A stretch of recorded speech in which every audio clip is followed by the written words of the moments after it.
컹컹컹컹. 흰둥이의 아픈 신음소리에 김민준 할아버지가 잠에서 깼습니다. 흰둥아, 왜 그래? 어디 아파? 민준 할아버지는 급히 흰둥이를 안고 가까운 동물병원으로 향했습니다. 선생님, 우리 흰둥이가 갑자기 이렇게 됐어요. 언제부터 이런 증상이 있었나요? 아까 새벽에 갑자기요. 숨을 헐떡이고 침을 줄줄 흘려요. 검사 결과가 나왔는데 미량의 중독 반응이 보입니다. 중독이요? 뭔가 잘못된 걸 먹었다는 말씀이세요? 전라남도의 한적한 시골 마을. 이른 아침부터 진돗개 한 마리가 마당을 살금살금 돌아다닙니다. 새하얀 털에 코끝에만 까만 점이 있는 이 녀석의 이름은 흰둥이입니다. 흰둥이는 주인을 찾아 집 안으로 들어가 방문 앞에 조용히 앉습니다. 흰둥아, 벌써 일어났냐? 침실에서 나오는 목소리의 주인은 김민준 할아버지, 올해 76이시죠. 허리가 많이 굽었지만 눈빛만큼은 여전히 총총하십니다. 민준 할아버지는 흰둥이의 머리를 쓰다듬으며 부엌으로 향합니다. 오늘도 우리 둘이서 밥 먹어야겠구나. 부엌 식탁 위에는 어제 저녁에 먹다 남은 반찬 몇 가지가 놓여 있습니다. 푹 익어 시들시들한 배추김치, 멸치볶음, 그리고 혼자 먹기엔 너무 많이 남은 된장국이 전부입니다. 할아버지는 밥을 퍼서 흰둥이 앞에도 한 그릇 놓아줍니다. 아이고, 이것도 벌써 나흘째네. 김치가 좀 시큼해졌나? 민준 할아버지가 김치를 집어 올리자 흰둥이가 고개를 번쩍 듭니다. 평소라면 밥그릇에 코를 밟고 정신없이 먹었을 텐데 오늘은 왠지 할아버지의 움직임을 유심히 지켜보고 있습니다. 왜 그래? 배 안 고프냐? 할아버지는 흰둥이에게 멸치볶음을 조금 덜어주려 합니다. 그런데 흰둥이가 갑자기 몸을 뒤로 물리며 낮게 크르릉거립니다. 할아버지는 깜짝 놀라 숟가락을 멈춥니다. 왜 이래? 어디 아픈 게냐? 흰둥이는 멸치볶음 쪽으로 코를 킁킁거리더니 이내 고개를 휙 돌려버립니다. 할아버지는 어리둥절해하며 다른 반찬을 집어 올립니다. 하지만 흰둥이는 여전히 경계하는 눈빛으로 할아버지를 빤히 바라보고 있습니다. 그때 마당에서 끼익 차 소리가 들립니다. 할아버지는 창문을 열어 밖을 내다봅니다. 하얀 경차 한 대가 대문 앞에 서 있고 차에서 내리는 사람은 며느리 이서연입니다. 어머, 아버님, 안녕하세요. 서연은 차 트렁크에서 플라스틱 반찬통 여러 개를 꺼냅니다. 민준 할아버지는 슬리퍼를 끌며 현관으로 나갑니다. 아이고 서연아, 이렇게 또 뭘 바리바리 싸웠냐. 아버님 혼자 끼니 챙기시기 힘드시잖아요. 제가 직접 좀 만들어 왔어요. 김치도 새로 담그고 나물도 무치고 멸치볶음도 새로 볶았어요. 서연의 목소리는 평소보다 한결 살갑습니다. 할아버지는 고개를 끄덕이며 반찬통들을 받아듭니다. 고맙다, 고마워. 너 같은 며느리 둬서 내가 복이 많지. 아이고, 뭐료. 진호 오빠 군대가 있는 동안 제가 더 잘해드려야죠. 서연은 반찬통들을 부엌으로 옮기며 냉장고를 엽니다. 흰둥이가 서연의 뒤를 졸졸 따라오더니 반찬통들을 킁킁거립니다. 어머나, 흰둥이가 반찬 냄새 맡았나 봐요. 배고픈가 보네. 서연이 웃으며 흰둥이를 쳐다보지만 흰둥이는 꼬리를 흔들지 않습니다. 오히려 서연이 놓아둔 반찬통 중 하나를 향해 낮게 으르렁거립니다. 얘가 왜 이래? 평소엔 안 그랬는데. 민준 할아버지가 흰둥이를 달래려 하지만 흰둥이는 여전히 잔뜩 경계하는 모습입니다. 서연은 아무렇지 않다는 듯 웃으며 반찬들을 냉장고에 넣습니다. 강아지들은 원래 새로운 냄새에 예민하잖아요. 금방 익숙해질 거예요. 그런 게냐. 근데 서연아, 우리 진우는 언제쯤 들어오냐? 아직 한 달은 더 있어야 해요. 그 전까지는 제가 더 자주 와서 아버님 챙겨드릴게요. 서연은 할아버지의 손을 잡으며 살갑게 말합니다. 민준 할아버지는 고개를 끄덕이며 서연의 손을 토닥입니다. 고생이 많구나. 차나 한잔하고 가지. 아니에요, 아버님. 오늘은 바빠서 이만 가봐야 해요. 대신 반찬 맛있게 드세요. 서연이 나간 후 민준 할아버지는 새로 가져온 반찬통들을 하나씩 열어봅니다. 김치는 색깔이 선명하고 나물들도 정갈하게 묻혀져 있습니다. 멸치볶음에서는 고소한 냄새가 솔솔 풍깁니다. 역시 우리 며느리 솜씨가 좋구나. 할아버지가 새 반찬으로 상을 차리자 흰둥이가 다시 다가옵니다. 하지만 흰둥이는 여전히 조심스럽게 반찬들을 킁킁거리며 경계합니다. 뭐가 그리 이상하냐. 맛있어 보이는데. 할아버지는 김치를 한 점 집어먹습니다. 평소보다 조금 짜긴 하지만 맛은 있습니다. 하지만 흰둥이는 할아버지가 내어주는 반찬들을 한사코 거부합니다. 정말 이상하네. 뭐가 마음에 안 드나? 할아버지는 고개를 갸우뚱하며 혼자 식사를 마칩니다. 흰둥이는 멀찍이 떨어져 그런 할아버지를 가만히 지켜보고 있습니다. 민준 할아버지는 흰둥이의 이상한 행동이 신경 쓰이지만 그저 예민해진 것이라고 대수롭지 않게 생각합니다. 저녁이 되자 할아버지는 다시 서연이 가져온 반찬으로 상을 차립니다. 흰둥이에게도 평소처럼 밥을 주지만 흰둥이는 여전히 경계태세입니다. 오늘 하루 종일 이상하네. 어디 아픈 건 아니겠지? 민준 할아버지는 흰둥이의 머리를 쓰다듬으며 걱정스럽게 바라봅니다. 흰둥이는 할아버지의 손길은 받아들이지만 여전히 반찬들을 향해서는 날카로운 눈빛을 보냅니다. 그날 밤 민준 할아버지는 평소보다 일찍 잠자리에 들었습니다. 흰둥이는 할아버지의 침실문 앞에 바싹 엎드려 밤새도록 자리를 지키고 있었습니다. 달빛이 마루에 스며들고 흰둥이의 두 눈만이 어둠 속에서 형형하게 반짝이고 있었습니다. 그 다음 날 아침 할아버지는 평소보다 늦게 일어났습니다. 몸이 천근만근 무겁고 머리가 조금 아팠지만 그저 나이 탓이려니 생각했습니다. 흰둥이는 여전히 할아버지의 침실문 앞을 지키고 있었습니다. 아이고 흰둥아, 밤새 여기 있었어? 방에서 자지 그랬어. 할아버지가 흰둥이의 머리를 쓰다듬자 흰둥이는 꼬리를 살짝 흔들며 할아버지를 따라 부엌으로 향합니다. 민준 할아버지는 어제 서연이 가져온 반찬으로 아침상을 차렸습니다. 오늘도 이 반찬들로 먹어야겠구나. 할아버지가 김치를 집어 올리자 흰둥이가 다시 크르릉하고 으르렁거립니다. 어제와 똑같은 반응입니다. 할아버지는 의아해하며 다른 반찬을 집어봅니다. 도라지 무침을 집었을 때도 흰둥이는 같은 반응을 보입니다. 왜 자꾸 이래? 뭐 이상한 냄새라도 나는 게냐? 할아버지는 도라지 무침을 코에 가져다 대고 냄새를 맡아봅니다. 그냥 평범한 도라지 무침 냄새입니다. 하지만 흰둥이는 여전히 경계하며 뒤로 물러서 있습니다. 그때 또다시 마당에서 차소리가 들립니다. 며느리 서연이 또 온 것입니다. 민준 할아버지는 놀라며 창문을 열어 밖을 내다봅니다. 서연아, 어제 왔다 갔는데 또 왔냐? 아버님 안녕하세요. 어제 급하게 가느라 제대로 인사도 못 드려서요. 그래서 오늘은 새로 만든 반찬 더 가져왔어요. 서연은 어제보다 더 많은 반찬통을 들고 있습니다. 할아버지는 어리둥절해하며 서연을 맞이합니다. 아이고, 이렇게 자주 오면 너만 고생이지? 어제 가져온 것도 아직 많이 남았는데 아버님 반찬은 신선할 때 드셔야죠. 어제 것은 버리시고 새로 만든 걸로 드세요. 서연은 냉장고를 열어 어제 가져온 반찬통들을 꺼냅니다. 그리고 새로 가져온 반찬들로 채워 넣습니다. 흰둥이가 서연의 뒤를 따라오더니 새로 가져온 반찬통들을 향해 다시 으르렁거립니다. 또 저러네. 어제도 그러더니? 할아버지가 말하자 서연은 웃으며 대답합니다. 어머, 얘가 왜 자꾸 이럴까요? 김치가 싫은가? 아니면 나물이 싫은가? 서연이 웃으며 말하지만 흰둥이는 웃지 않습니다.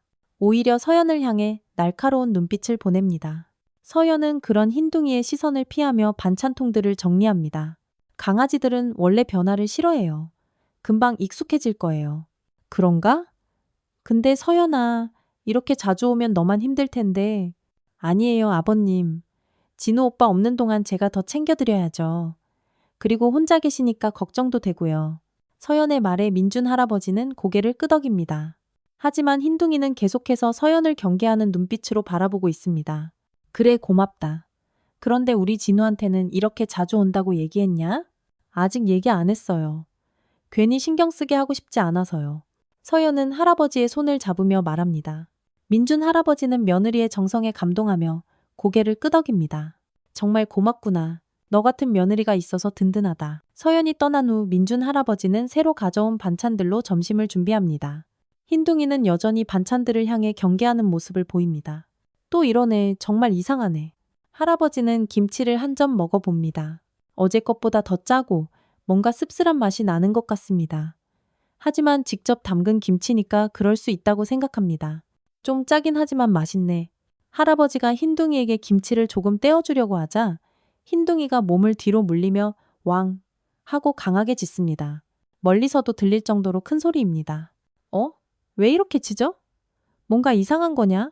할아버지는 흰둥이의 반응에 깜짝 놀라며 김치를 다시 보지만 특별히 이상한 점은 찾을 수 없습니다. 흰둥이는 계속해서 김치통을 향해 짖고 있습니다. 뭐가 그리 싫으냐? 그럼 안 줄게. 할아버지는 김치를 다시 통에 넣고 다른 반찬을 집어봅니다. 도라지 무침을 집었을 때도 흰둥이는 같은 반응을 보입니다. 심지어 앞발로 도라지 무침 통을 밀어내려고 합니다. 아니, 이건 또 뭐야? 도라지 무침까지 싫어? 민준 할아버지는 점점 이상해지는 흰둥이의 행동에 당황합니다. 평소라면 주인이 주는 음식은 무엇이든 잘 먹던 흰둥이였는데 요즘 들어서는 특정 반찬들만 한사코 거부하고 있습니다. 오후가 되자 할아버지는 몸에 이상한 증상을 느끼기 시작했습니다. 가볍게 어지럼증이 일고 입이 바싹바싹 마르는 느낌이 들었습니다. 그리고 손가락 끝이 미세하게 떨리는 것 같았습니다. 뭐지? 혈압이 높아졌나? 할아버지는 손목을 눌러보며 맥박을 재어봅니다. 평소보다 조금 빠른 것 같지만 크게 이상할 정도는 아닙니다. 나이가 들어서 그런 것이라고 대수롭지 않게 여깁니다. 저녁 시간이 되자 할아버지는 다시 서연이 가져온 반찬들로 상을 차렸습니다. 흰둥이는 여전히 멀찍이 떨어져서 할아버지를 지켜보고 있습니다. 흰둥아, 이리 와서 밥 먹어. 할아버지가 흰둥이를 부르지만 흰둥이는 다가오지 않습니다. 평소 같으면 밥 시간만 되면 꼬리를 살랑살랑 흔들며 달려왔을 텐데 오늘은 계속 멀리서 지켜보고만 있습니다. 왜 이래? 어디 아픈 거야? 민준 할아버지는 걱정스럽게 흰둥이를 바라봅니다. 흰둥이는 할아버지를 향해서는 걱정스러운 눈빛을 보내지만 반찬들을 향해서는 여전히 경계하는 모습입니다. 그날 밤 할아버지는 평소보다 더 일찍 잠들었습니다. 몸이 무겁고 머리가 띵한 느낌이 들었기 때문입니다. 흰둥이는 할아버지의 침실문 앞에 엎드려 밤새도록 자리를 지키고 있었습니다. 새벽 무렵 흰둥이가 갑자기 몸을 벌떡 일으키며 주변을 킁킁거렸습니다. 뭔가 이상한 냄새를 맡은 것 같았습니다. 흰둥이는 부엌 쪽으로 조심스럽게 다가가더니 냉장고 앞에서 딱 멈춰섰습니다. 그리고 냉장고를 향해 낮게 크르르릉 하고 으르렁거렸습니다. 하지만 할아버지는 깊이 잠들어 있어서 흰둥이의 경고를 듣지 못했습니다. 흰둥이는 밤새도록 냉장고 앞을 지키며 무언가를 경계하고 있었습니다. 사흘째 되는 날 아침, 민준 할아버지는 평소보다 훨씬 늦게 일어났습니다. 몸이 납덩이처럼 무겁고 머리가 깨질 듯이 아팠습니다. 일어나려고 하자 어지러워서 침대 가장자리에 한참을 앉아 있어야 했습니다. 이상하네. 왜 이렇게 몸이 안 좋지? 할아버지는 손을 들어 이마를 짚어봅니다. 열은 없는 것 같은데 온몸이 찌뿌둥합니다. 흰둥이가 할아버지의 다리에 머리를 비비며 걱정스럽게 올려다봅니다. 흰둥아, 할아버지가 좀 이상하다. 나이가 들어서 그런가. 할아버지는 흰둥이의 머리를 쓰다듬으며 천천히 일어섭니다. 부엌으로 향하는 발걸음이 평소보다 훨씬 느리고 불안정합니다. 흰둥이는 할아버지의 뒤를 바싹 따라오며 계속 걱정스러운 눈빛을 보냅니다. 부엌에 도착한 할아버지는 냉장고를 열어 서연이 가져온 반찬들을 꺼냅니다. 그 순간 흰둥이가 갑자기 왕, 왕, 왕 하고 큰 소리로 짖기 시작합니다. 어제보다 더 격렬하게 짖으며 할아버지와 반찬통 사이를 막아서려고 합니다. 왜 이래? 뭘 그렇게 짖어? 할아버지는 흰둥이의 이상한 행동에 당황하며 반찬을 내려놓습니다. 흰둥이는 특히 김치통과 도라지 무침, 통을 향해 더 격렬하게 짖고 있습니다. 정말 이상하네. 뭔가 문제가 있는 건가? 할아버지는 김치통을 다시 들어 냄새를 맡아봅니다. 평소보다 조금 시큼한 냄새가 나지만 김치니까 그럴 수 있다고 생각합니다. 하지만 흰둥이는 계속해서 김치통을 향해 짖고 있습니다. 그럼 오늘은 이거 말고 다른 걸로 먹을까? 할아버지는 흰둥이의 반응을 보고 다른 반찬을 집어봅니다. 하지만 멸치볶음을 집었을 때도 흰둥이는 같은 반응을 보입니다. 심지어 앞발로 멸치볶음 통을 밀어내려고 합니다. 아니, 이것도 뭐가 문제야? 민준 할아버지는 점점 이해할 수 없는 흰둥이의 행동에 답답해합니다.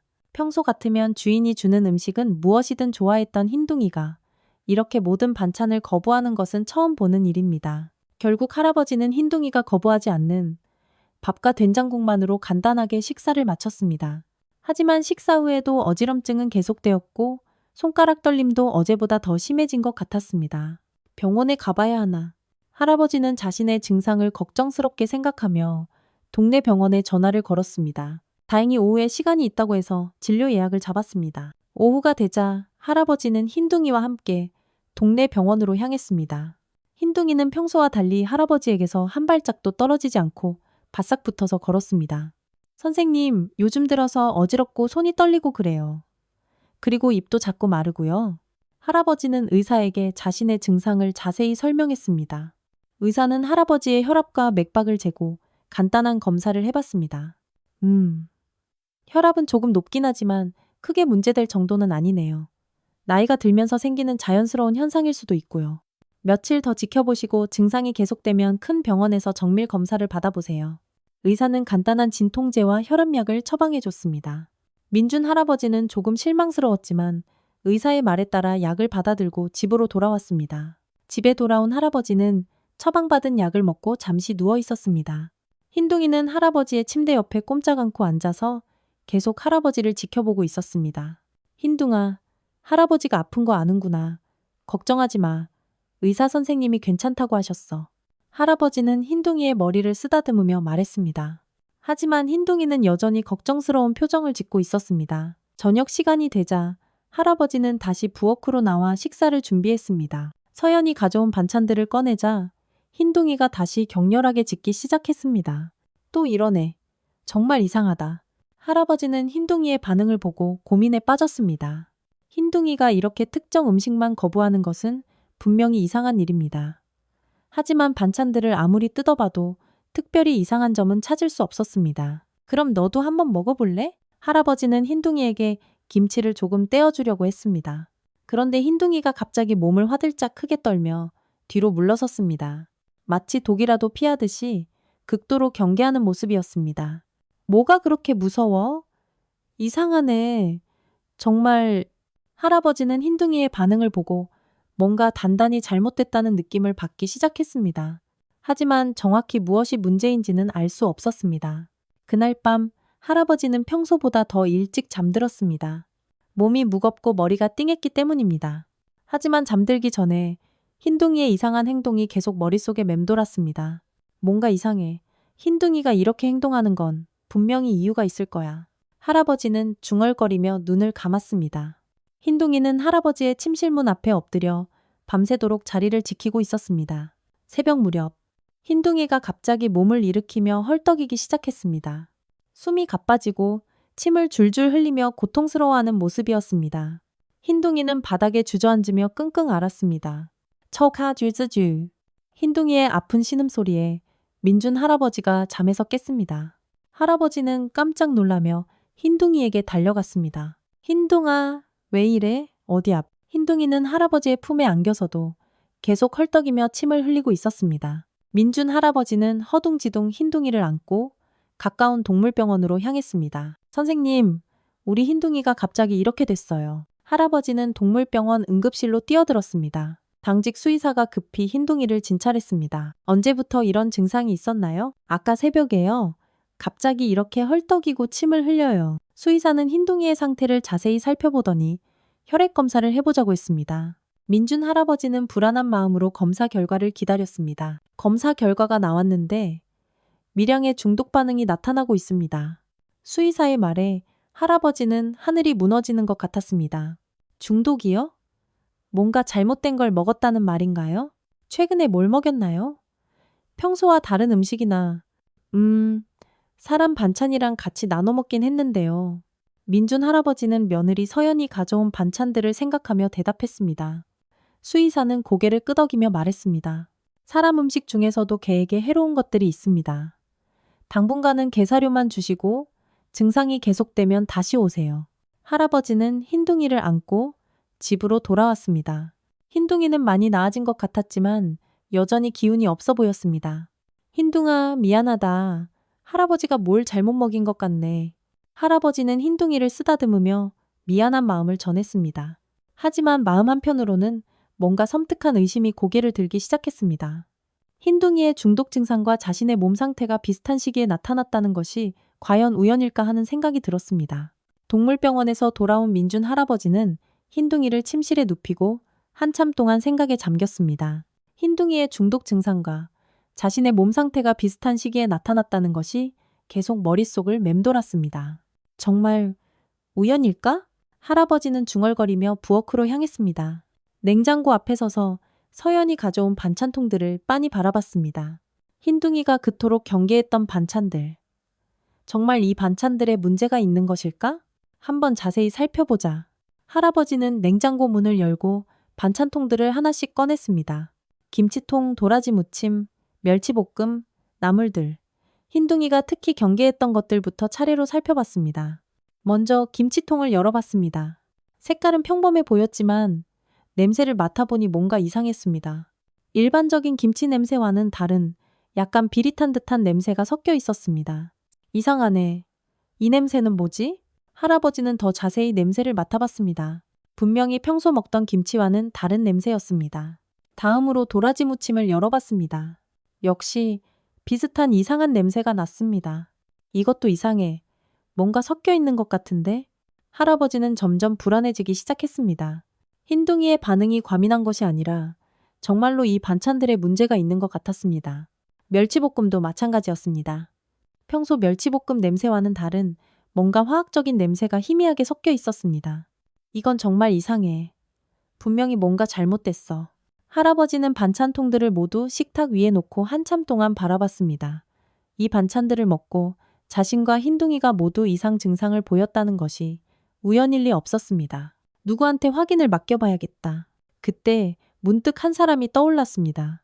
서울에 있는 제자 중에 약학과 교수로 있는 사람이 있었습니다. 김영호 교수는 민준 할아버지가 중학교 교사로 있을 때 가르쳤던 제자로 지금도 가끔 안부를 주고받는 사이였습니다.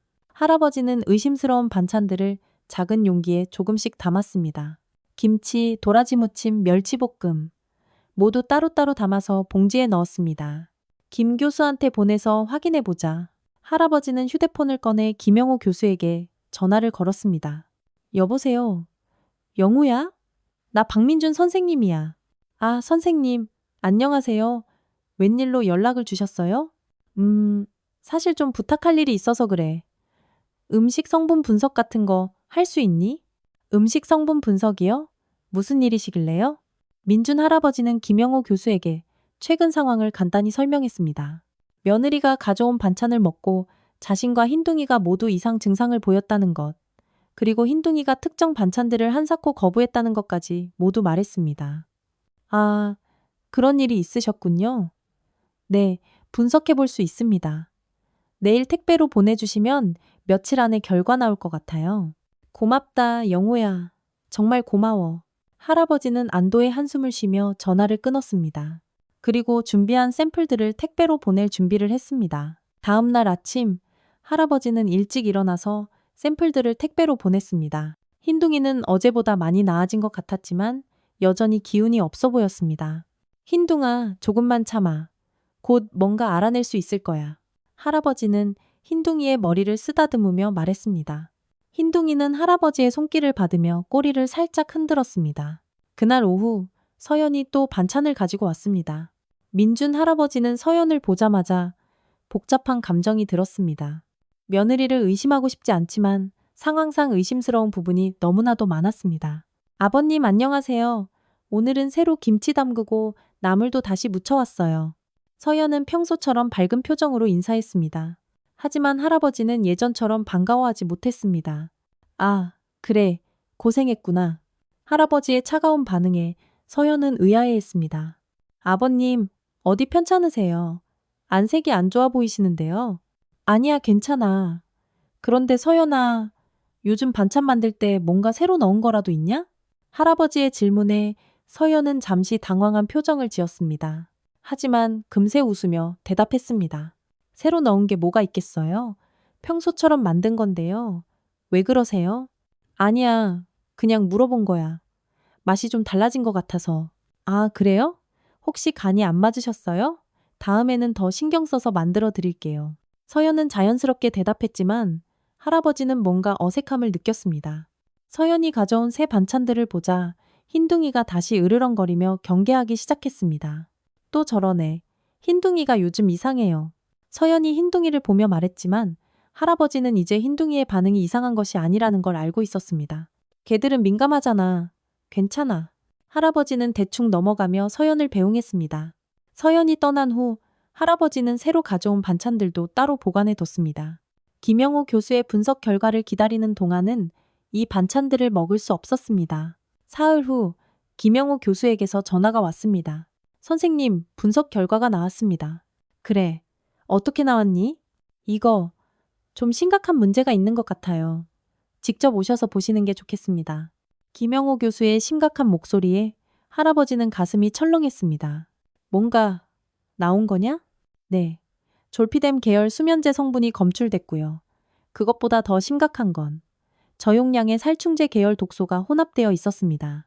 민준 할아버지는 전화기를 잡은 손이 부들부들 떨렸습니다. 그게 무슨 뜻이야? 반복적으로 섭취하면 간 기능 저하를 유발할 수 있는 조합입니다. 특히 고령자나 반려동물에게는 매우 위험할 수 있어요. 민준 할아버지는 한동안 말을 잇지 못했습니다. 며느리가 정말로 자신을 독살하려고 했던 것일까? 선생님, 이건 우연히 들어간 게 아닙니다. 의도적으로 혼합한 것 같아요. 김영호 교수의 말에 할아버지는 엄청난 충격을 받았습니다. 믿고 싶지 않았지만 이제는 의심할 여지가 없었습니다. 영호야, 고맙다. 정말 고맙다. 할아버지는 떨리는 목소리로 전화를 끊었습니다. 그리고 흰둥이를 바라봤습니다. 흰둥이는 할아버지의 목소리를 듣고 다가와 할아버지의 다리에 머리를 기댔습니다. 흰둥아, 네가 날 구해줬구나. 네가 아니었으면 큰일 날 뻔했어. 할아버지는 흰둥이를 끌어안으며 눈물을 흘렸습니다. 흰둥이는 할아버지의 눈물을 핥으며 조용히 위로해 주었습니다. 이제 민준 할아버지는 결단을 내려야 했습니다. 며느리와 아들에게 어떻게 대처할 것인지, 그리고 자신을 어떻게 지킬 것인지 심각하게 고민해야 했습니다. 분석 결과를 확인한 민준 할아버지는 며칠 동안 잠을 제대로 이루지 못했습니다. 며느리가 자신을 독살하려 했다는 그 충격적인 사실을 도저히 받아들이기 어려웠습니다. 하지만 증거는 명확했고 이제 아들에게 이 사실을 알려야 했습니다. 진우한테 전화해봐야겠다. 할아버지는 떨리는 손으로 휴대폰을 들었습니다. 아들 진우는 서울에서 직장 생활을 하고 있었고 평소에는 한 달에 한두 번 정도 안부 전화를 했습니다. 여보세요, 아버지. 진우야, 나다. 좀 급한 일이 있어서 전화했. 급한 일이요? 무슨 일이세요? 할아버지는 심호흡을 한 후 천천히 말을 시작했습니다. 진우야, 서연이가 이상하다. 가져온 반찬에 약을 넣었어. 전화기 너머로 진우가 한숨을 푹 쉬는 소리가 들렸습니다. 아버지, 또 그런 말씀하세요. 서연이가 왜 그런 짓을 해요? 아니야, 정말이야. 내가 검사까지 해봤어. 수면제하고 살충제 성분이 나왔다고.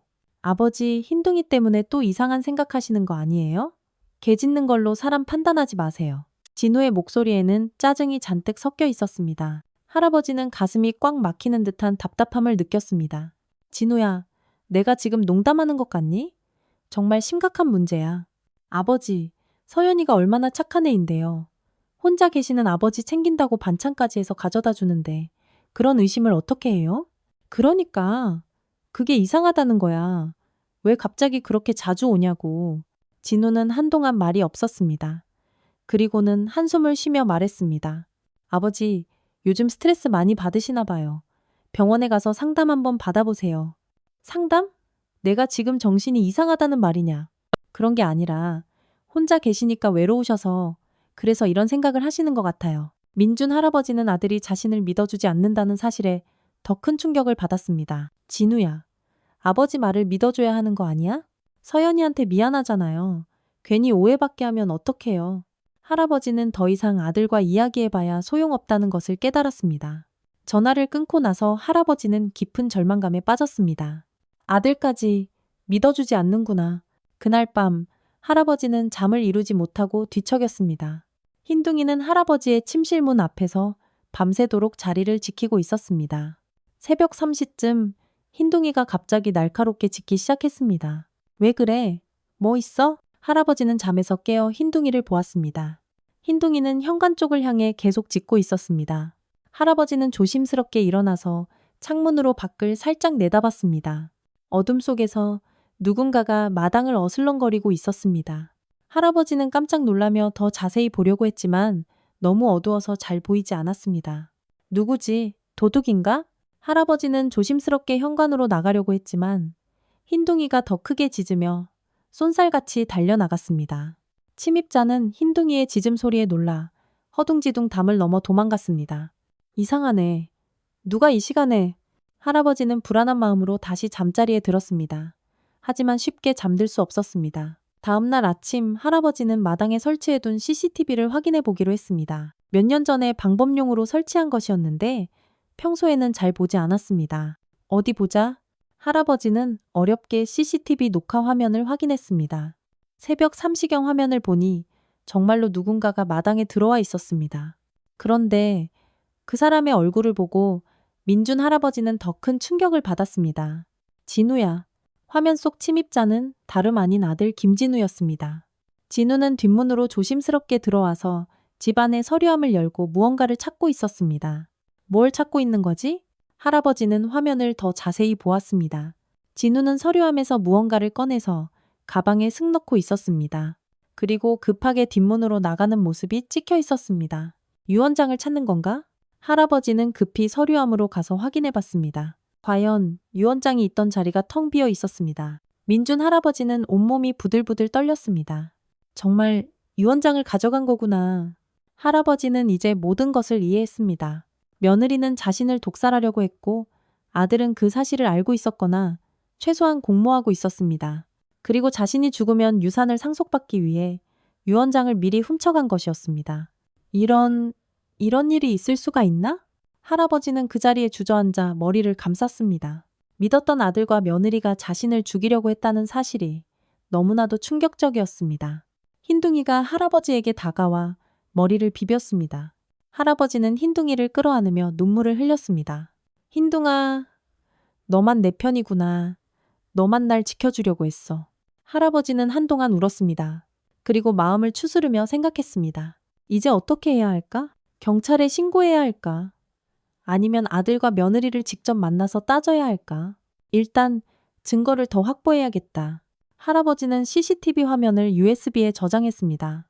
그리고 김영호 교수에게서 받은 분석 결과 서류도 안전한 곳에 보관했습니다.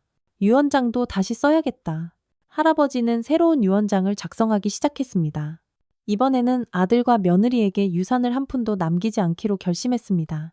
대신 자신을 도와준 사람들과 동물 보호단체에 기부하기로 했습니다. 흰둥아, 너도 잘 보살펴줄 사람을 찾아야겠다. 할아버지는 흰둥이를 쓰다듬으며 말했습니다. 흰둥이는 할아버지의 마음을 아는 듯 조용히 꼬리를 흔들었습니다. 그날 오후 할아버지는 변호사 사무실을 찾아가서 새로운 유언장을 작성했습니다. 그리고 모든 증거들을 정리해서 안전한 곳에 보관했습니다. 이제 마지막 단계만 민준 할아버지는 아들과 며느리를 집으로 불러서 모든 것을 밝히기로 결심했습니다. 더 이상 숨길 수도 없고 숨기고 싶지도 않았습니다. 진우야, 내일 서연이랑 같이 집에 좀 와라. 중요한 얘기가 있다. 할아버지는 아들에게 전화를 걸었습니다. 무슨 중요한 얘기요? 와서 들어봐. 정말 중요한 얘기야. 할아버지의 단호한 목소리에 진우는 더 이상 묻지 않았습니다. 알겠어요? 내일 가겠습니다. 할아버지는 전화를 끊고 흰둥이를 보았습니다. 흰둥이는 할아버지의 결심을 아는 듯 진지한 표정으로 할아버지를 바라보고 있었습니다. 내일이면 모든 게 끝날 거야.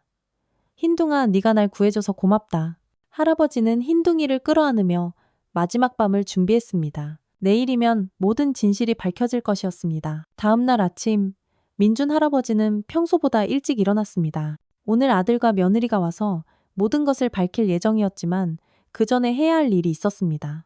흰둥이에게 줄 사료를 준비하며 할아버지는 흰둥이의 상태를 살펴봤습니다. 흰둥아, 오늘 괜찮니? 흰둥이는 꼬리를 흔들며 할아버지에게 다가왔습니다. 며칠 전 중독 증상을 보였을 때보다는 많이 나아진 것 같았지만 여전히 평소보다 기운이 없어 보였습니다. 할아버지는 흰둥이의 사료 그릇에 깨끗한 물을 채우고 사료를 부어줬습니다. 흰둥이는 평소보다 조금 적게 먹었지만 그래도 식욕이 돌아온 것 같아서 다행이었습니다. 잘 먹어도 오늘은 중요한 날이야. 할아버지는 흰둥이의 머리를 쓰다듬으며 말했습니다. 흰둥이는 할아버지의 손길을 받으며 조용히 밥을 먹었습니다. 오전 10시쯤 며느리 서연이 먼저 도착했습니다. 평소처럼 반찬통을 들고 있었지만 할아버지는 이제 그 반찬통들을 다른 시각으로 바라보게 됐습니다. 아버님, 안녕하세요. 오늘은 진우 오빠도 온다고 하던데 그래서 반찬을 더 많이 가져왔어요. 서연은 밝은 표정으로 인사했습니다. 하지만 할아버지는 예전처럼 반가워하지 않았습니다. 그래, 고생했다. 할아버지의 차가운 반응에 서연은 의아해했지만 별말 없이 부엌으로 가서 반찬들을 정리했습니다. 흰둥이는 서연이 가져온 반찬통들을 보자마자 다시 경계하는 모습을 보였습니다.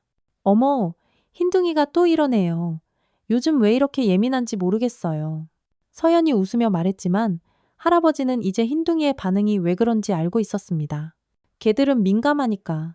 할아버지는 짧게 대답하고 거실로 나왔습니다. 서연은 혼자 부엌에서 반찬들을 정리하고 있었습니다. 30분 후 아들 진우가 도착했습니다. 할아버지는 오랜만에 보는 아들의 모습에 복잡한 감정을 느꼈습니다. 믿었던 아들이 자신을 배신했다는 사실을 도저히 받아들이기 어려웠습니다. 아버지 안녕하세요. 오랜만이에요. 진우는 평소처럼 인사했지만 할아버지는 뭔가 어색함을 느꼈습니다. 진우의 표정에서 긴장한 기색이 역력히 보였습니다. 그래, 왔구나. 앉아봐라. 할아버지는 진우와 서연을 거실로 불렀습니다. 두 사람은 소파에 나란히 앉았고 할아버지는 그들 맞은편에 앉았습니다. 흰둥이는 할아버지의 다리 옆에 바싹 붙어서 앉았습니다. 무슨 중요한 얘기가 있으시다고 했는데요. 진우가 먼저 말을 꺼냈습니다. 할아버지는 준비해둔 서류들을 테이블 위에 놓았습니다. 김영호 교수의 분석 결과서, CCTV 화면을 출력한 사진들, 그리고 새로 작성한 유언장이었습니다. 이게 뭐예요?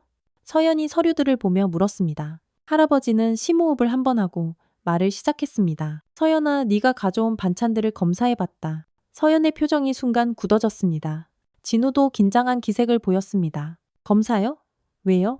흰둥이가 계속 이상하게 굴어서 의심스러워서 말이다. 그래서 서울에 있는 지인한테 부탁해서 성분 분석을 해봤어. 할아버지는 분석 결과서를 서연 앞으로 쓱 밀었습니다. 서연은 서류를 보더니 얼굴이 새하얗게 질렸습니다. 이게 뭐예요? 졸피뎀 계열 수면제하고 살충제 성분이 검출됐단다. 반복적으로 먹으면 간 기능 저하로 죽을 수 있는 조합이라더구나. 할아버지의 말에 진우가 깜짝 놀라며 벌떡 일어섰습니다. 아버지, 이게 무슨 말이에요? 서연이가 그런 짓을 할 리 없잖아요. 그럼 이 결과는 뭐라고 설명할 거냐? 할아버지는 진우를 똑바로 바라보며 말했습니다. 진우는 말을 잇지 못했습니다. 그리고 진우야, 너도 설명해야 할 게 있어. 할아버지는 CCTV 사진들을 진우 앞으로 밀었습니다.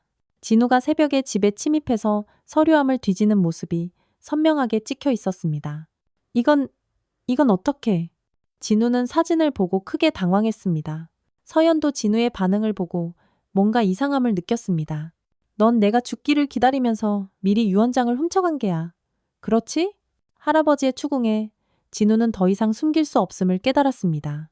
그는 고개를 푹 숙이며 말했습니다. 아버지, 저희도 어쩔 수 없었어요. 진우의 고백에 민준 할아버지는 가슴이 무너져 내리는 느낌을 받았습니다. 정말로 아들이 자신의 죽음을 바라고 있었던 것입니다. 어쩔 수 없었다고? 아버지를 죽이는 게 어쩔 수 없는 일이야. 엄마 간병비 때문에 저희가 다 망했어요. 빚더미에 앉았고 아이들 학비도 못 내겠고 아버지 유산이라도 일부는 받아야 살 수 있단 말이에요. 진우의 말에 할아버지는 더 큰 충격을 받았습니다. 아들이 고작 돈 때문에 자신을 죽이려고 했다는 것을 받아들이기 어려웠습니다. 그래서 나를 죽이려고 했다는 거냐? 그때 서연이 갑자기 무표정한 얼굴로 말했습니다. 천천히 드시고 조용히 가시는 게 모두한테 좋잖아요.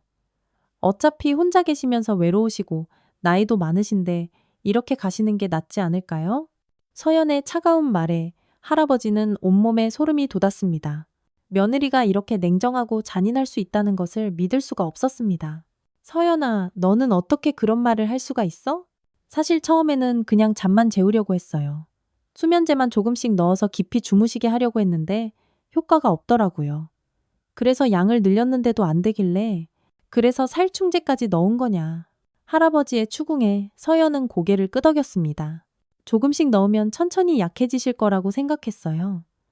그러면 자연스럽게 돌아가실 수 있을 거라고. 그 순간 흰둥이가 갑자기 벌떡 일어나 서연을 향해 날카롭게 짖기 시작했습니다. 마치 지금까지 참아온 분노를 모두 쏟아내는 것 같았습니다. 흰둥아. 할아버지가 흰둥이를 말리려고 했지만 흰둥이는 멈추지 않았습니다. 오히려 서연을 향해 몸을 던질 것처럼 위협적인 자세를 취했습니다. 어머, 이게가 왜 이래요? 서연이 놀라며 뒤로 물러서자 진우가 일어나서 흰둥이를 제지하려고 했습니다. 그 순간 흰둥이가 진우의 팔을 확 물었습니다. 악! 진우가 소리를 지르자 이웃집에서 사람들이 뛰쳐나왔습니다. 흰둥이의 짖음 소리와 진우의 비명 소리에 놀란 것이었습니다.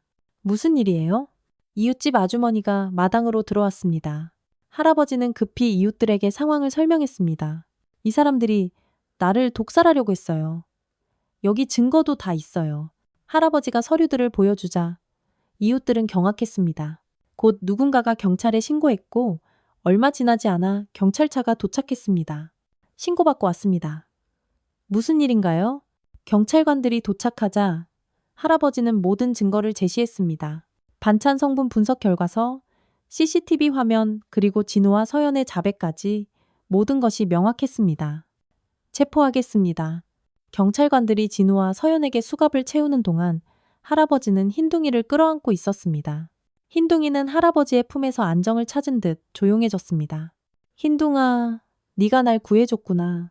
정말 고맙다. 할아버지는 흰둥이를 꼭 끌어안으며 눈물을 흘렸습니다. 흰둥이가 없었다면 자신은 정말로 죽었을 것입니다. 진우와 서연이 경찰차에 태워져 나가는 모습을 보며 할아버지는 복잡한 감정을 느꼈습니다. 슬프기도 하고 화가 나기도 했지만 한편으로는 안도감도 들었습니다. 이제 진짜 끝났다. 할아버지는 흰둥이와 함께 집으로 들어가며 중얼거렸습니다. 이제 정말로 흰둥이와 단둘이 평안하게 살 수 있을 것 같았습니다. 경찰이 진우와 서연을 데려간 후 민준 할아버지는 텅 빈 집에서 흰둥이와 단둘이 남겨졌습니다. 갑작스럽게 찾아온 정적이 오히려 더 무겁게 느껴졌습니다. 할아버지는 거실 소파에 앉아 멍하니 창밖을 바라보고 있었습니다. 정말 끝난 건가? 흰둥아? 흰둥이는 할아버지의 다리 옆에 바싹 붙어서 누워 있었습니다. 평소보다 더 조용하고 차분한 모습이었지만 가끔 귀를 쫑긋 세우며 주변을 경계하는 것 같았습니다. 저녁이 되자 할아버지는 처음으로 며칠 만에 마음 편히 식사를 준비했습니다. 냉장고에 있던 서연의 반찬들은 모두 버리고 직접 간단하게 라면을 끓였습니다. 흰둥이에게도 평소 먹던 사료를 주었습니다. 이제 우리 둘이서 다시 시작하자. 할아버지는 흰둥이의 머리를 쓰다듬으며 말했습니다. 흰둥이는 꼬리를 살짝 흔들며 할아버지를 올려다봤습니다. 그날 밤 민준 할아버지는 오랜만에 깊게 잠들었습니다. 더 이상 누군가가 자신을 해치려 한다는 두려움 없이 편안하게 잠들 수 있었습니다. 흰둥이도 할아버지의 침실문 앞에서 편안하게 잠들었습니다. 다음 날 아침 할아버지는 평소보다 늦게 일어났습니다. 몸이 한결 가벼워진 느낌이었습니다. 며칠간 쌓였던 스트레스와 긴장이 풀리면서 몸이 회복되고 있는 것 같았습니다. 흰둥아, 잘 잤냐? 흰둥이는 할아버지가 일어나자 꼬리를 흔들며 다가왔습니다. 평소보다 훨씬 밝은 표정이었습니다. 아침 식사를 마치고 할아버지는 마당에 나가서 흰둥이와 함께 산책을 했습니다. 며칠 동안 집에만 있었던 터라 바깥 공기가 더욱 상쾌하게 느껴졌습니다. 기분 좋다, 흰둥아. 이제 정말 우리 둘만의 시간이야. 흰둥이는 할아버지 옆에서 기분 좋게 뛰어다녔습니다. 그런데 마을을 돌아보니 이웃들의 시선이 남다른 것을 느꼈습니다. 어제 일이 마을 전체에 소문이 난 것 같았습니다. 민준 씨, 어제 정말 큰일 났었네요. 이웃집 아주머니가 다가와서 말했습니다. 네, 이제 괜찮아졌어요. 아이고, 그런 일이 있을 줄 누가 알았겠어요? 며느리가 그런 짓을 하다니 말하기도 싫어요. 그냥 잊고 싶어요. 할아버지는 짧게 대답하고 집으로 돌아왔습니다. 아직 사람들과 이야기하기엔 마음이 정리되지 않았습니다. 오후에 경찰서에서 연락이 왔습니다. 사건 처리를 위해 추가 조사가 필요하다는 내용이었습니다. 할아버지는 흰둥이와 함께 경찰서로 향했습니다. 김민준 씨, 어제 체포한 두 사람이 모든 혐의를 인정했습니다. 경찰관이 할아버지에게 상황을 설명했습니다. 그래서 어떻게 되는 거죠? 살인 미수 혐의로 기소될 예정입니다. 특히 반복적이고 계획적인 범행이라서 형량이 가볍지 않을 것 같습니다. 할아버지는 복잡한 심정으로 고개를 끄덕였습니다. 아들과 며느리가 감옥에 가게 된다는 사실이 슬프기도 했지만 한편으로는 당연한 결과라고 생각했습니다. 아들 김진우 씨가 뭔가 전하고 싶은 말이 있다고 하는데 면회하시겠습니까? 아니요. 만나고 싶지 않아요. 할아버지는 단호하게 거절했습니다. 더 이상 진우와 할 말이 없었습니다. 경찰서에서 돌아온 할아버지는 흰둥이와 함께 마당에 앉아 있었습니다. 석양이 지는 하늘을 바라보며 지난 일들을 정리해 보려고 했습니다. 흰둥아, 네가 없었으면 정말 큰일 날 뻔했어. 할아버지는 흰둥이를 쓰다듬으며 말했습니다. 흰둥이는 할아버지의 손길을 받으며 조용히 앉아 있었습니다. 처음에는 네가 왜 그러는지 몰랐어. 그냥 예민해진 줄 알았지. 그런데 네가 나를 지켜주려고 했던 거였구나. 흰둥이는 할아버지의 얼굴을 올려다보며 꼬리를 살짝 흔들었습니다. 앞으로는 정말 우리 둘이서만 살아야겠다. 더 이상 누구도 믿지 말고 할아버지는 쓸쓸한 마음으로 말했습니다. 가족에게 배신당한 상처가 쉽게 아물 것 같지는 않았습니다. 며칠이 지나자 할아버지는 일상을 되찾으려고 노력했습니다. 아침에 일어나서 흰둥이와 함께 산책을 하고 간단한 식사를 준비하고 텔레비전을 보거나 책을 읽으며 시간을 보냈습니다. 하지만 가끔 진우와 서연이 생각나면 마음이 복잡해졌습니다. 특히 진우가 어렸을 때 함께 보낸 시간들이 떠오르면 더욱 슬퍼졌습니다. 왜 이렇게 됐을까? 흰둥아, 할아버지는 흰둥이에게 자주 이런 말을 했습니다. 흰둥이는 할아버지의 마음을 아는 듯 조용히 곁에 있어 주었습니다. 일주일이 지나자 변호사에게서 연락이 왔습니다. 새로 작성한 유언장에 대한 최종 확인을 받고 싶다는 내용이었습니다. 네, 그대로 진행해 주세요. 아들에게는 한 푼도 상속하지 않겠습니다. 할아버지는 단호하게 말했습니다. 진우가 자신을 배신한 이상 더 이상 아들로 생각하지 않기로 결심했습니다. 대신 흰둥이를 돌봐줄 사람을 찾아서 그 사람에게 일부 재산을 주고 싶어요. 알겠습니다. 그런 조건으로 유언장을 수정하겠습니다. 할아버지는 흰둥이의 미래를 생각하며 마음이 편해졌습니다. 자신이 죽은 후에도 흰둥이가 잘 살 수 있도록 준비해두고 싶었습니다. 그날 저녁 할아버지는 흰둥이와 함께 마당에서 저녁 식사를 했습니다. 간단한 반찬과 밥, 그리고 흰둥이를 위한 사료를 준비했습니다. 맛있게 먹어, 흰둥아. 할아버지는 흰둥이가 밥을 먹는 모습을 보며 웃었습니다. 흰둥이는 예전처럼 맛있게 밥을 먹고 있었습니다. 이제 정말 우리 둘만의 시간이야. 아무도 우리를 방해하지 못할 거야. 할아버지는 흰둥이와 함께하는 시간이 더욱 소중하게 느껴졌습니다. 비록 가족에게 배신당했지만 흰둥이가 있어서 외롭지 않았습니다. 달이 뜨자 할아버지와 흰둥이는 마당에서 달을 바라보며 앉아 있었습니다. 고요한 밤이었지만 두 친구에게는 더없이 평안한 시간이었습니다. 흰둥아, 내일부터는 정말 새로운 시작이야. 우리 둘이서 행복하게 살자. 흰둥이는 할아버지의 말을 듣고 꼬리를 흔들었습니다. 마치 네, 할아버지, 라고 대답하는 것 같았습니다. 할아버지는 흰둥이의 반응을 보며 미소를 지었습니다. 이제 정말로 모든 것이 끝났고 새로운 시작을 할 수 있을 것 같았습니다. 비록 힘든 일을 겪었지만 흰둥이와 함께라면 어떤 어려움도 이겨낼 수 있을 것 같았습니다. 한 달이 지났습니다. 민준 할아버지는 흰둥이와 함께 새로운 일상을 만들어가고 있었습니다. 아침에 일어나면 흰둥이와 함께 마당을 돌고 간단한 아침 식사를 준비한 후 동네 한 바퀴를 산책했습니다. 예전보다 훨씬 규칙적이고 건강한 생활을 하고 있었습니다. 흰둥아, 오늘 날씨가 참 좋다. 할아버지는 흰둥이와 함께 마당에 놓인 작은 식탁에 앉아 아침 식사를 준비했습니다. 된장국, 김치, 그리고 간단한 나물 몇 가지가 전부였지만 마음은 더없이 편안했습니다. 흰둥이를 위해서는 삶은 닭고기를 따로 준비해뒀습니다. 이제 네가 안 짖으면 내가 먼저 의심할 거다. 할아버지는 흰둥이에게 말하며 웃었습니다. 흰둥이는 할아버지의 말을 알아듣는 듯 고개를 끄덕이며 꼬리를 흔들었습니다. 지난 한 달 동안 민준 할아버지는 많은 것을 배웠습니다. 무엇보다 흰둥이의 직감을 믿어야 한다는 것을 깨달았습니다. 흰둥이가 경계하는 것에는 반드시 이유가 있었습니다. 그리고 때로는 동물의 본능이 사람의 이성보다 더 정확할 수 있다는 것도 알았습니다. 흰둥아, 네가 내 생명의 은인이야. 정말 고마워. 할아버지는 흰둥이의 머리를 쓰다듬으며 말했습니다. 흰둥이는 할아버지의 손길을 받으며 만족스러운 표정을 지었습니다. 식사를 마치고 할아버지는 흰둥이와 함께 마을 한 바퀴를 돌았습니다. 처음에는 이웃들의 시선이 부담스러웠지만 이제는 익숙해졌습니다. 오히려 이웃들이 할아버지를 더 많이 챙겨주고 있었습니다. 민준 씨, 오늘도 산책하세요? 네, 흰둥이랑 같이 돌고 있어요. 흰둥이가 정말 영리하네요. 주인을 그렇게 지켜주다니.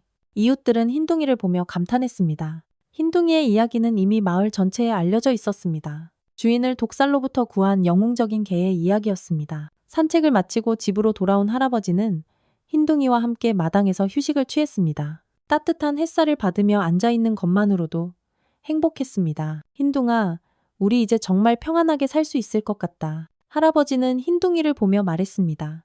흰둥이는 할아버지의 다리에 머리를 기대며 편안한 표정을 지었습니다. 오후에 변호사에게서 연락이 왔습니다. 진우와 서연의 재판 날짜가 정해졌다는 소식이었습니다. 할아버지는 재판에 참석해야 하는지 물어봤지만 변호사는 굳이 참석하지 않아도 된다고 했습니다. 증거가 명확하고 피고인들이 모든 혐의를 인정했기 때문에 재판은 빠르게 진행될 것 같습니다. 그럼 저는 참석하지 않겠습니다. 더 이상 그 사람들을 보고 싶지 않아요. 할아버지는 단호하게 말했습니다.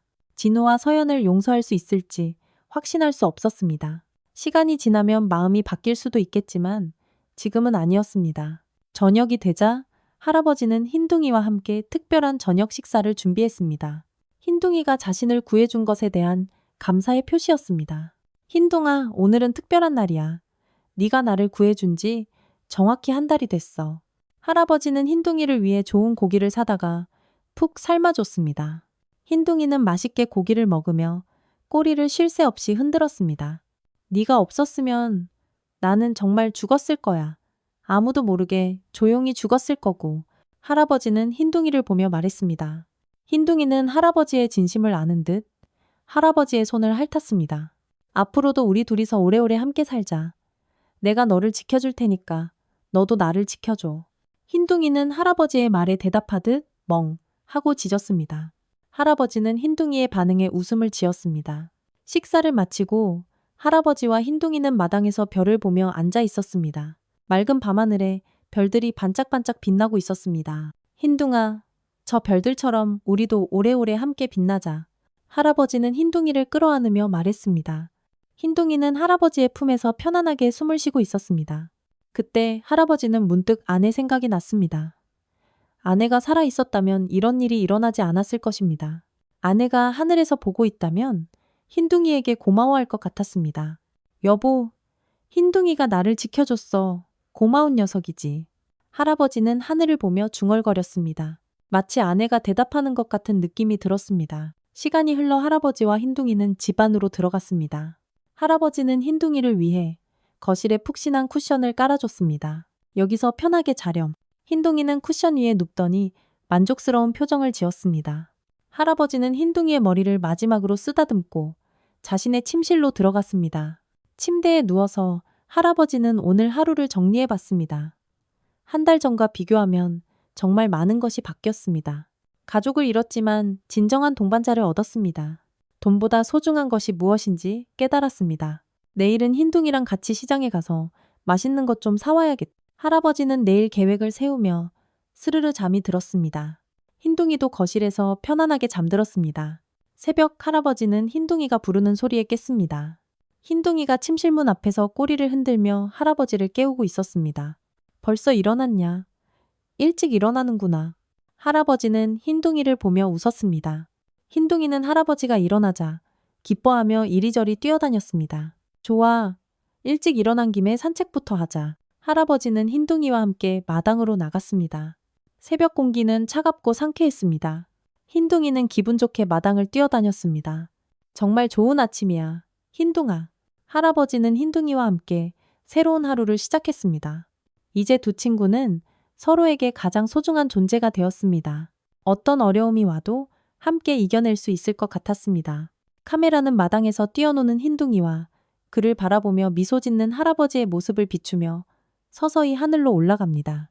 푸른 하늘 위로 흰 구름이 평화롭게 떠다니고 있었습니다. 마치 할아버지와 흰둥이의 새로운 시작을 축복하는 것 같았습니다. 구독과 좋아요로 흰둥이와 할아버지의 오래오래 빛날 날들을 응원해주세요. 구독과 좋아요는 언제나 큰 힘이 됩니다.